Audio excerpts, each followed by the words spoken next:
Logirians, welcome to Logiri. I hope you have subscribed to Logiri's YouTube channel and hit that bell notification on so that you do not miss any of our videos. आज हम बात करेंगे कि वो कौन से important topics हैं Indian constitution में जो आपको मिस नहीं करने चाहिए। या कोई भी लॉ एंट्रेंस एग्जाम की प्रिपरेशन कर रहे हो जिसके अंदर इंडियन कॉन्स्टिट्यूशन आती है, हम specifically 5 year law entrance exam और 3 ईयर लॉ एंट्रेंस एग्जाम के बारे में बात करेंगे। क्योंकि बहुत सारे बच्चे ये पूछते हैं कि मैम हमें टॉपिक्स में से भी इंटरनली बताओ क्या इम्पॉर्टेंट है। और नंबर 2 हम बात करेंगे कि आपको कॉन्स्टिट्यूशन लर्न कैसे करनी चाहिए ताकि आपको याद रहे, you are able to remember it for long. ठीक है, तो आज की वीडियो में हम ये देखेंगे। चलिए देखते हैं। Step 1, choosing correct material to read. Correct material से मेरा मतलब ये है कि नॉर्मली बच्चे क्या करते हैं, ABCD मान लीजिए ये 3 से 4 बुक्स हैं, उसके अंदर इंडियन कॉन्स्टिट्यूशन है। फॉर एग्जाम्पल आपकी स्टैटिक जीके के अंदर, स्टैटिक जीके की बुक के अंदर भी इंडियन कॉन्स्टिट्यूशन होगी। ठीक है ना, आपकी जो लीगल एप्टीट्यूड की बुक है उसके अंदर भी इंडियन कॉन्स्टिट्यूशन होगी। तो आप क्या करते हो, इसमें से भी पढ़ लिया, इसमें से भी पढ़ लिया, और अगर 2-3 मटेरियल कोई इंस्टीट्यूशन का मटेरियल मिल गया उसमें से भी उठा के पढ़ने लगे। ऐसा नहीं करना है। देखिए, आपने सबसे पहले एक मेन बुक लेनी है। कोई भी आपने अपने आप को कह देना कि ओके फाइन, ये मेरी मेन बुक है, ये मेरा मेन बुक चूज करने के बाद आप उसमें से कवर करना मतलब पढ़ना स्टार्ट कर देंगे। और जो आपको एक चीज़ याद रखनी है हमेशा कि जो बेसिक पॉइंट्स हैं इंडियन कॉन्स्टिट्यूशन के, जो इम्पॉर्टेंट पॉइंट्स हैं इंडियन कॉन्स्टिट्यूशन के, वो आप देखोगे कि सभी बुक्स में एक जैसे ही होंगे। राइट, कुछ ज़्यादा मेजर डिफरेंस नहीं होगा। एंड आपने थ्योरी पढ़ने के बाद मतलब जो भी जितना भी इंडियन कॉन्स्टिट्यूशन का पार्ट है, आपने बहुत इंपॉर्टेंट है कि आप MCQs अटैम्प्ट करोगे। देखिए, अगर आप MCQs अटैम्प्ट नहीं करते हो तो आप बहुत ज़्यादा गेम लूज करोगे। एंड प्रीवियस ईयर क्वेश्चंस में से भी आपने MCQs अटैम्प्ट करने हैं। तो सबसे पहले आपका स्टेप 1 है, एक बुक कोई भी उठानी है, उसमें से इंडियन कॉन्स्टिट्यूशन पढ़ना है। स्टेप 2, MCQs सॉल्व करने हैं हमने और प्रीवियस ईयर क्वेश्चंस भी सॉल्व करने हैं।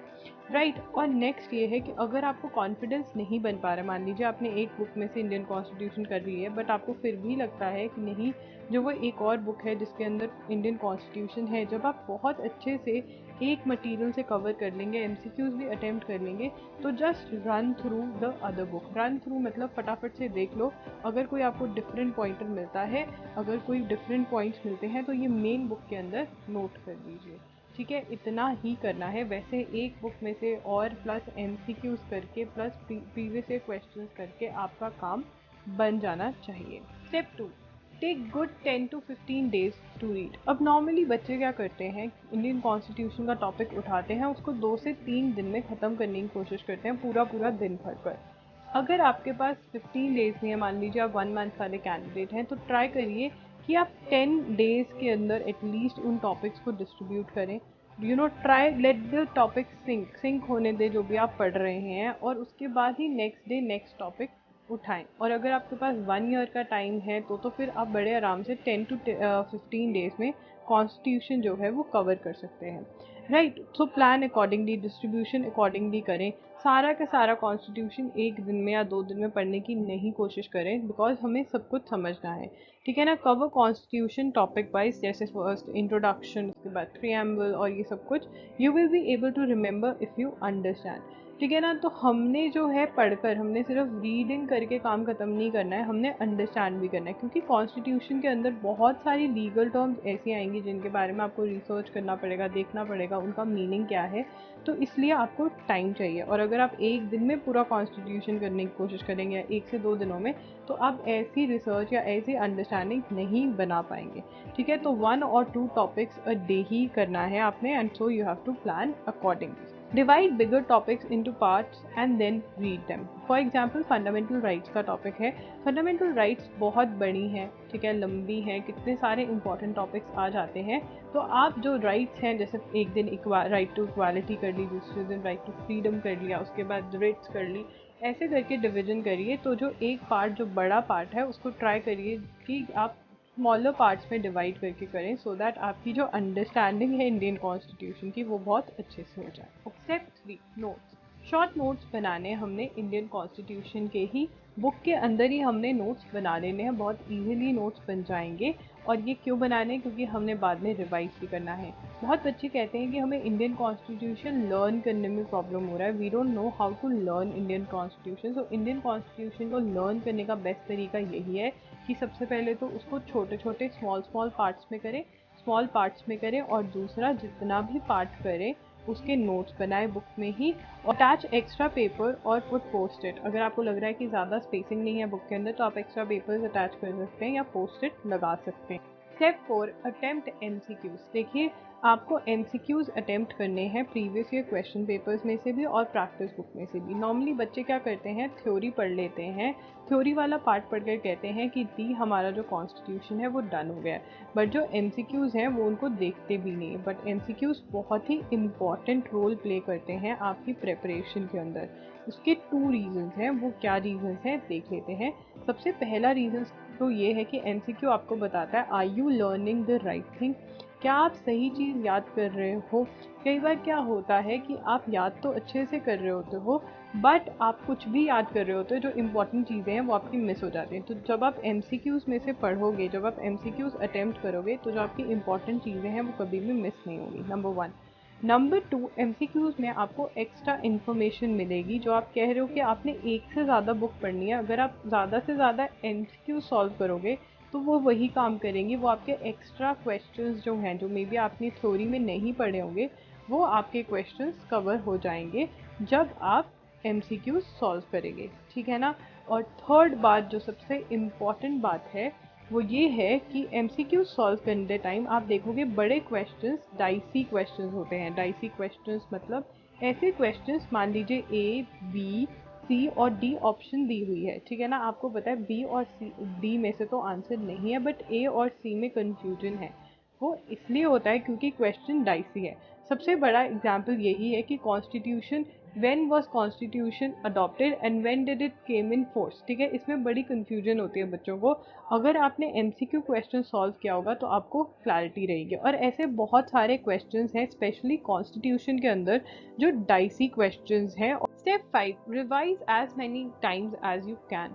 नॉर्मली बच्चे क्या करते हैं, एक बार ही हमने कॉन्स्टिट्यूशन डन कर लिया, कॉन्स्टी हमारी डन हो गई, उसके बाद वो मुड़कर भी नहीं देखते कि कॉन्स्टिट्यूशन नाम की कोई चीज़ है, क्योंकि उनको कॉन्स्टिट्यूशन बहुत डिफिकल्ट लगती है। ऐसा नहीं है, अगर आप एक बार एक एक टॉपिक करके कॉन्स्टिट्यूशन को पढ़ेंगे तो you will find it that constitution is very easy and it is scoring also. एक बहुत ही स्कोरिंग टॉपिक है कॉन्स्टिट्यूशन इन इटसेल्फ, ठीक है ना। और यहाँ पर क्या रेस्क्यू पे आएगा आपका, शॉर्ट नोट्स। जो आपने शॉर्ट नोट्स बनाए हैं वो आपकी हेल्प करेंगे कि जो 1 आवर के अंदर आपने चैप्टर पहली बार में पढ़ा था, वो जब आप रिवाइज करोगे तो सिर्फ 10 to 15 मिनट्स या 30 मिनट्स में आपका जो चैप्टर है वो रिवाइज हो जाएगा।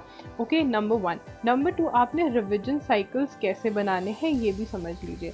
देखिए, जब आप एक एक टॉपिक कर रहे हैं, वन टॉपिक कर रहे हैं, तो वीक डेज में आपने हर रोज़ एक टॉपिक या 2 टॉपिक करने हैं। वीक एंड्स पे आपने सबसे पहले तो सारे टॉपिक्स जितने भी आप कर रहे हो, 5 to 6 टॉपिक्स हो जाएंगे एक वीक के अंदर, वो सारे आपने रिवाइज करने हैं, राइट। दूसरा, जब आपकी कॉन्स्टिट्यूशन सारी की सारी खत्म हो जाएगी, when you are done with your constitution in totality, तो क्या करना है, आपने जब भी टाइम मिले आपने उठाकर सारी की सारी कॉन्स्टिट्यूशन, फुल कॉन्स्टिट्यूशन या फिर कुछ कुछ पार्ट्स उसके रिवाइज करते रहने चाहिए। इंपॉर्टेंट टॉपिक्स देख लेते हैं। स्पेसिफिकली मैं हर टॉपिक के अंदर से आपको बताऊंगी क्या क्या इंपॉर्टेंट है, जो आपको कभी भी मिस नहीं करना है। Introduction, who came up with the idea, people who played important role in the making of the Indian Constitution, important dates बहुत बात करी जाते हैं इंट्रोडक्शन वाले टॉपिक में।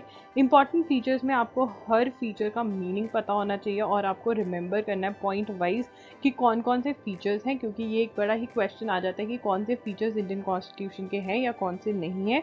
प्रियम्बल के अंदर आप लर्न करेंगे प्रियम्बल बाय हार्ट। छोटी सी प्रियम्बल है, बड़े आराम से आप याद कर सकते हैं। मैं हमेशा बोलती हूँ रीड प्रियम्बल 10 टाइम्स और आप कभी भी प्रियम्बल नहीं भूलेंगे, राइट। और आपको याद रखना है जितने भी वर्ड्स यूज़ किए गए हैं प्रियम्बल में, उनका मीनिंग आपको पता होना चाहिए, क्योंकि पेपर के अंदर ये मीनिंग पूछे जाते हैं। सो आपको हर वर्ड का मीनिंग पता होना चाहिए और ये भी पता होना चाहिए कि क्या ये वर्ड यूज़ किया गया है प्रीएम्बल में या नहीं किया गया है। Okay, fundamental rights is again a very important topic. उसके अंदर से आपको पूछा जाता है कौन सा आर्टिकल कौन सी फंडामेंटल राइट से डील करता है। इंपॉर्टेंट केस लॉज बहुत ज़्यादा है फंडामेंटल राइट्स पे, जिसके ऊपर मैंने ऑलरेडी एक वीडियो भी करी हुई है, तो आप वो देख सकते हैं। Important amendments relating to fundamental rights पे भी आपने ध्यान देना है। और ऑब्वियसली जो रिट्स वाला टॉपिक है वो भी बहुत इंपॉर्टेंट है। आपको मीनिंग पता होने चाहिए हर रिट के बाय हार्ट, क्योंकि ये बहुत इंपॉर्टेंट क्वेश्चन बनता है और बहुत ही ईजी और स्कोरिंग टॉपिक है, राइट।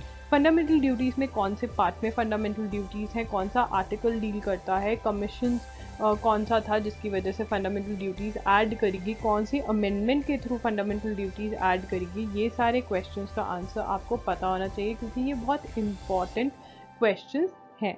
ओके, उसके बाद directive principles of state policy के अंदर which part, difference between DPs and fundamental rights, कौन से डायरेक्टिव प्रिंसिपल्स लॉ में कन्वर्ट हो गए, ये सब कुछ आपको पता होना चाहिए। नेक्स्ट, प्रेसिडेंट की पावर्स क्या हैं, कंडीशंस क्या हैं प्रेसिडेंट बनने की, एलिजिबिलिटी क्राइटेरिया क्या है, आर्टिकल्स कौन से हैं जो प्रेसिडेंट की पावर्स के साथ डील करते हैं, पार्लियामेंट के मेंबर्स का एलिजिबिलिटी क्राइटेरिया, प्रोसीजर्स क्या फॉलो होते हैं पार्लियामेंट के अंदर, इंपॉर्टेंट पोस्ट्स की डिटेल्स पता होनी चाहिए, प्रोविजंस फॉर अमेंडमेंट, आर्टिकल कौन सा डील करता है अमेंडमेंट से, प्रोसीजर क्या है, कितने टाइप के अमेंडमेंट्स हैं, डिफरेंस क्या है सबके बीच में, इमरजेंसी प्रोविजंस कौन कौन से आर्टिकल्स हैं जो डील करते हैं, कितनी टाइप की इमरजेंसी, 3 टाइप के इमरजेंसीज हैं, तीनों के कौन से आर्टिकल्स हैं, डिफरेंस क्या है। फिर उसके बाद ड्यूरेशन कितनी रहती है जब एक बार इमरजेंसी डिक्लेयर करी जाती है, कौन डिक्लेयर कर सकता है इमरजेंसी, फंडामेंटल राइट्स और इमरजेंसी प्रोविजंस में क्या लिंक है, क्या रहता है जब इमरजेंसी लग जाती है, क्या नहीं रहता है, जुडिशरी के अंदर रिटायरमेंट एज क्या है जजेस की, कौन ओथ दिलाता है जजेस को, जुरिस्डिक्शन क्या है सुप्रीम कोर्ट की और हाई कोर्ट की, meaning of different kind of jurisdictions, ठीक है, रिमूवल प्रोसीजर क्या कहते हैं जजमेंट के, इम्पीचमेंट का सब कुछ आपको पता होना चाहिए, कंडीशंस फॉर अपॉइंटमेंट, ठीक है, important amendments and commissions, we have a detailed video already इसके ऊपर, तो आप वो वॉच कर सकते हैं, आपको पता चल जाएगा। और उसके अंदर मैंने पर्टिकुलरली बताया हुआ है कौन सी अमेंडमेंट बहुत ज़्यादा इंपॉर्टेंट है, और शेड्यूल्स और important articles learn in short. अब क्या होगा जब शेड्यूल्स पढ़ोगे तो शेड्यूल्स तो आप इन शॉर्ट में अपना बना लीजिए कि कौन सा शेड्यूल क्या है, तो बहुत इजीली याद होंगे, बहुत कम है। और आर्टिकल्स जब आप सारी कॉन्स्टिट्यूशन पढ़ रहे होंगे तो उसमें से आपको पता चल जाएगा कौन से इंपॉर्टेंट आर्टिकल्स हैं, राइट। तो ऐसे ही आपके आर्टिकल्स याद हो जाएंगे। Tips, understanding everything is important. देखिए कॉन्स्टिट्यूशन बहुत इंटरलिंक्ड है, एक दूसरे से इंटरलिंक्ड है, तो इसलिए आपको सब कुछ समझना ज़रूरी है। लर्न इम्पॉर्टेंट पार्ट करिए बट अंडरस्टैंड सब कुछ करिए, सो दैट आपको याद करने में आसानी हो। Learning the important topics properly but understanding in totality. जो मैं आपको यहाँ पे बताना चाहूँगी, लर्निंग कॉन्स्टिट्यूशन। देखिए अगर आप कॉन्स्टिट्यूशन को लर्न करना चाहते हैं और आपको याद नहीं हो रही है, तो आप राइट करते, आप लिख कर लर्न कर सकते हैं, तो आपको वो हेल्पफुल रहेगा। आप यदि आप कॉन्स्टिट्यूशन अगली बार पढ़ें तो लिख कर याद करने की कोशिश करें, तो आपको ज़्यादा बेटर तरीके से कॉन्स्टिट्यूशन याद हो जाएगी। Constitution as a topic is very scoring. आपको अपने आप को मोटिवेट करना है कि बहुत ही इंपॉर्टेंट टॉपिक है, बहुत ही स्कोरिंग टॉपिक है, तो इवन अगर आपको डिफ़िकल्ट लग रहा है, आपने उसको करना है, आपने मिस नहीं करना है। Factors to consider before you choose the book.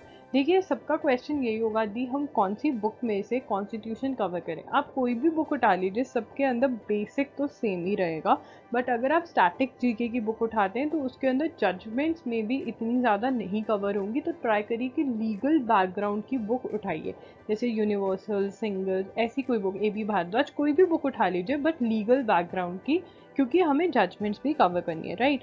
और एक और बात, you don't just have to read it one time, you have to revise it again and again, ठीक है ना।